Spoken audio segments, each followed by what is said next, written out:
In the hills of Bethlehem, far from crowds and kings, a young shepherd tended his father's flock. His name was David, small in stature, the youngest of 8 sons, a boy most people overlooked. Day after day, he guided the sheep through rocky paths, protected them from bears and lions, and filled the lonely fields with the soft music of his harp. No one saw greatness in him, but God did. As David watched the sheep, the prophet Samuel approached Bethlehem on a mission from God. Israel's first king, Saul, had drifted into disobedience, and the Lord sent Samuel to anoint a new king from the house of Jesse.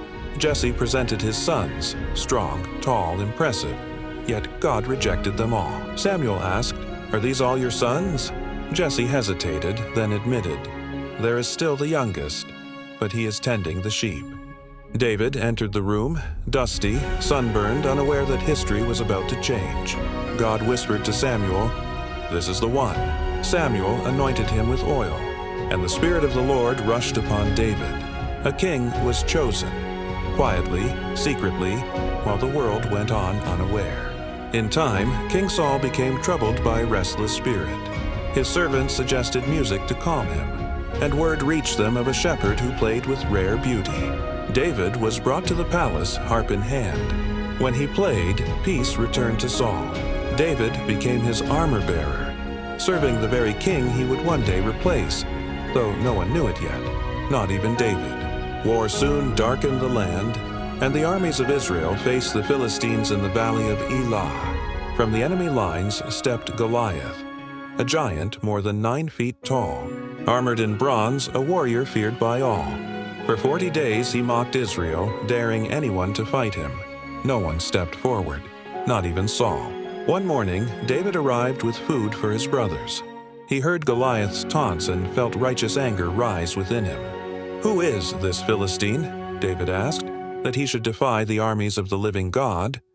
The soldiers mocked him, his brothers scolded him, but David believed God could do what no man dared. Brought to King Saul, David spoke with boldness born of faith. He told the king how he had fought lions and bears to protect his flock. "The Lord who delivered me then," he said, "will deliver me now." Saul offered him armor, heavy and oversized, but David set it aside. He walked toward the battlefield with nothing but a sling, a staff, and 5 smooth stones from a nearby brook. Goliath saw the boy and laughed. "Am I a dog," he thundered, "that you come at me with sticks?" But David stood firm. "You come with sword and spear," he declared, "but I come in the name of the Lord." The giant charged. The earth trembled beneath his steps. David ran forward, placed a stone in his sling, and released it with practiced precision. The stone struck Goliath's forehead. The giant staggered, fell, and lay still. In a single moment, the shepherd defeated the warrior who had paralyzed a nation with fear. Israel erupted in victory. But as the people celebrated David's triumph, jealousy filled King Saul's heart. The crowds sang, "Saul has slain his thousands, and David his tens of thousands." From that day forward, Saul viewed David not as a hero, but as a threat. David served Saul faithfully, winning battles and earning the love of the people.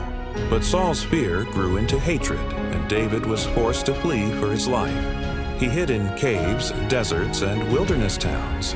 Yet in every place, God shaped him into a leader. Men gathered around him, drawn by his courage and integrity. David waited, not for opportunity, but for God's timing. Years passed. Saul grew weaker, burdened by paranoia and regret. On Mount Gilboa, in a tragic final battle, Saul fell by his own sword. Israel mourned the king who had once stood tall. David mourned as well, because even when Saul tried to kill him, David honored the man God had once anointed. They said, "You are the one who led us. The Lord has chosen you." And there, surrounded by the people he loved and served, David was crowned King of Israel. The shepherd boy, the giant slayer, the fugitive with an unshakable heart, had finally reached the throne God had promised. David's rise was not easy. It was shaped in quiet fields, tested by danger, strengthened in exile, and crowned only in God's perfect time. His story reminds us that greatness begins in humility. that courage is born from faith, and that when God calls someone, even a shepherd, no giant, no king, and no obstacle can stand in the way.